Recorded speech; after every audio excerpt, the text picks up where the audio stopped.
आकर के कैसे दे देगा पैसा और क्यों देगा? फॉर एग्जाम्पल स्टॉक मार्केट का कोई आपको सिखा रहा है कि एक दिन में पैसा डबल कर लो। अगर एक्चुअल में उसके पास ऐसा कोई फॉर्मूला होता है, एक दिन छोड़ो, एक महीने में डबल कर लो, इसका मतलब समझ रहे हो? एक महीने में पैसा डबल मतलब 100% की रिटर्न पर मंथ। इसको कंपाउंड करो तो साल की रिटर्न आएगी कम से कम 2-3 हजार%, 2000%। मतलब अगर उसकी जेब में 1 लाख रुपए भी है तो 1 लाख का 1 साल बाद 2 करोड़ हो जाएगा। उसको 10,000 का कोर्स बेचने की कहां जरूरत पड़ रही है और क्यों पड़ रही है? और क्यों आकर के, अगर उसने एक्चुअल में कोई ऐसा एल्गो क्रैक कर लिया है, आकर के आपको बता रहा है, उसको ऐसी कौन सी अटैचमेंट है आपसे? तो इतनी अकल क्यों नहीं है हमारे अंदर? और मेरी वीडियोस देखते हो उसके बाद भी क्यों नहीं है? मेरे को ये नहीं समझ आता है, जबकि मैं तो बिल्कुल ओपनली और क्लियरली बोलता हूं इन सब चीजों के बारे में। तो इतनी सिंपल सी चीज है, सोचो कि अगर एक्चुअल में ऐसा कोई एल्गो हो, जैसे मैं ये नहीं कहूंगा कि ऐसा कहीं भी कुछ भी नहीं है। मान लो दुनिया में 2-4 ऐसे लोग हैं जिनका ये एग्जाम्पल देते हैं, मान लेते हैं उन्होंने क्रैक कर भी लिया, बट मजे की बात क्या है, अगर उनको आप ध्यान से देखोगे तो वो किसी को बताते ही नहीं है। वो एक सीक्रेट फॉर्मूले की तरह होता है जहां पे वो पैसे को कंपाउंड कर रहे हैं। मान लो अगर वॉरेन बफे ने किया 20% से, वो कंपाउंड कर रहे हैं 30% से, 35% से, 40% से। अब वो उनका एग्जाम्पल तो दे रहे हैं बट ये नहीं बता रहे कि वो एक क्लोज नेट ग्रुप में काम कर रहे हैं। उनके एल्गोरिथम के बारे में किसी को नहीं पता है उनके अलावा, क्योंकि अगर एक्चुअल में उनके पास कोई फॉर्मूला है वो आपको क्यों बताएंगे? क्योंकि ये फॉर्मूला होता क्या है, पहले तो इस बात को ध्यान से समझ लो। ये जो स्टॉक मार्केट होता है ना, इसमें जो फ्लक्चुएशंस होती है, इसमें कहीं कुछ बहुत ही सटल लूपहोल्स होती है जिसको इलीगल भी नहीं कह सकते और पूरी तरह से लीगल भी नहीं कह सकते। उसको अगर आप देख लेते हो, बीच का कहीं कोई रास्ता होता है और उस रास्ते पे चलते हो, तो देयर इज अ पॉसिबिलिटी कि शायद आप कुछ कर पाओ, बट वो होने की possibility is almost next to impossible unless and until you are a mathematician जिसने कुछ बहुत जबरदस्त क्रैक कर लिया है, समथिंग लाइक एल्बर्ट आइंस्टाइन, कि उसने कुछ ऐसा डिस्कवर कर लिया है जो भी लोगों को पता नहीं है।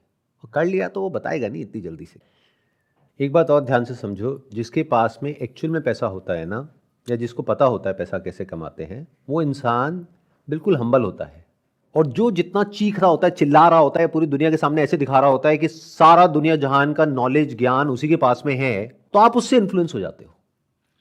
Don't go by what a person is saying or how a person is saying. Just look at that person closely and carefully. आराम से रुक करके देखो। ऐसे जो लोग होते हैं जो अंदर से एक्चुअल में स्ट्रांग होते हैं, यानी उनके पास में एक्चुअल में किसी चीज की रियल नॉलेज, रियल एक्सपीरियंस होता है, उनमें एक ठहराव होता है। इसको इस तरीके से देखो कि एक ऐसा इंसान जो भूख से तड़प रहा है और आप भी भूखे हो, और वो कह रहा है कि मैं आपके लिए खाने का इंतजाम कर दूंगा, तो वो आपसे जब बात करेगा कैसे करेगा कि ये ले लो तुम्हारी भूख मिट जाएगी। वो खुद भूखा है, बट जिसका पेट भरा हुआ है वो कैसे बात करेगा? बड़े आराम से, उसको कोई जल्दी नहीं है ना। और there is a strong possibility ऐसे इंसान से आप इन्फ्लुएंस नहीं होगे। और जो बहुत ज्यादा शोशाबाजी करेगा, बढ़िया गाड़ियां दिखाएगा, लाइफस्टाइल दिखाएगा, ये दिखाएगा, वो दिखाएगा, आप पागल हो जाओगे। आप कहोगे वाह यार, अरे क्यों दिखाएगा वो आपको?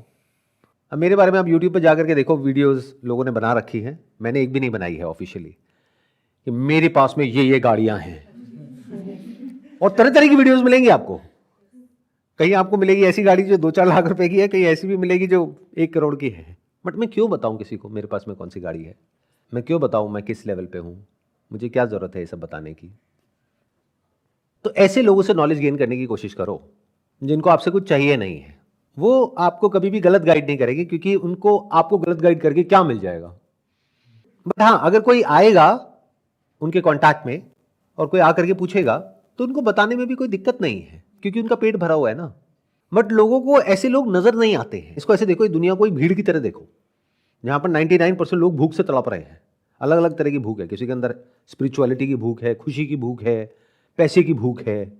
अब वहां पर अलग अलग दुकानें खुली हुई हैं और वो लोग चीख चीख करके आपको अपनी दुकान पर बुला रहे हैं कि तुम में से जिसको इसकी भूख है इधर आ जाओ, और तुम्हारी सिर्फ ये भूख नहीं मिटेगी, यहां पर आने के बाद में तुम्हारी सारी भूख मिट जाएगी, तुम्हें सब कुछ समझ आ जाएगा। अब वो कोई भी इंसान हो सकता है, कैसा भी हो सकता है। अब ये दुकानें खोल खोल करके बैठे हैं, चीख रहे हैं, चिल्ला रहे हैं। आप जाते हो उसकी दुकान में, धीरे धीरे आपका ऐसा ब्रेन वॉश हो जाता है कि उस इंसान के लिए आप औरों से लड़ने लग जाते हो। एज फार एज कि आप और दुकान वालों से लड़ रहे हो तब तो फिर भी ठीक है, बट किसी ऐसे इंसान से लड़ रहे हो जिसने अपनी कोई दुकान खोली ही नहीं है, तो ये दिखा रहा है आपकी हाइट ऑफ फुलिशनेस। क्योंकि जिसका पेट भरा हुआ होगा वो बड़े आराम से वहां पे बैठा होगा, उसकी कोई दुकान ही नहीं होगी, उसके पास आपको जाना पड़ेगा, आराम से बैठ करके उससे पूछना पड़ेगा, समझना पड़ेगा। Then there is a possibility कि अगर आप सही तरह के क्वेश्चंस उस इंसान से पूछ पाओगे तो आपको जवाब मिल जाएंगे। जैसे लोग स्पिरिचुअलिटी को रिलीजन से क्यों जोड़ते हैं?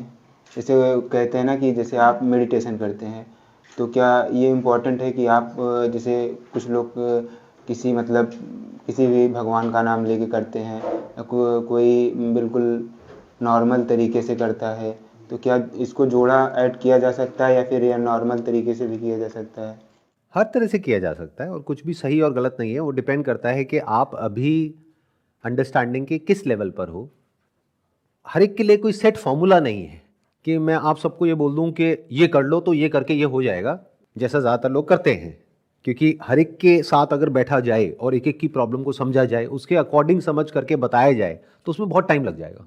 बट यूजुअली ये जो स्पिरिचुअलिटी के नाम पे जो भी कुछ हो रहा है, ये सब ग्रुप्स में होता है कि कोई एक गुरु बैठा होता है और सामने हज़ारों लोगों की भीड़ होती है और सबसे एक जैसी बात हो रही होती है। तो जिसको भी आप स्पिरिचुअलिटी कह रहे हो, पहले तो इस पर एक बहुत बड़ा क्वेश्चन मार्क है कि ये जो स्पिरिचुअलिटी वर्ड आप लोगों के दिमाग में है, ये होता क्या है? और अभी इस एज में क्या ये समझने की जरूरत भी है कि ये क्या होता है, या फिर जबरदस्ती जैसे कुछ कहानियां नहीं सुन लेते हम और हमको क्यूरोसिटी आ जाती है। जैसे एक वेब सीरीज देख रहे हैं, उसमें मान लो 8 एपिसोड हैं, अब आपने 4 देख लिए, 4 बचे हुए हैं, तो दिमाग में वही घूम रहे हैं अगले 4 महीने तक, जब तक आप पूरे नहीं देख लेते। तो ऐसे ही स्पिरिचुअलिटी के बारे में, तरह तरह के एक्सपीरियंसेस के बारे में, मेडिटेशन के बारे में, ये सब चीजें सुनने में ना बड़ी मिस्टिकल लगती है, क्योंकि आपने कभी खुद तो कुछ किया नहीं, अभी वैसे ही एज इतनी ज्यादा है नहीं।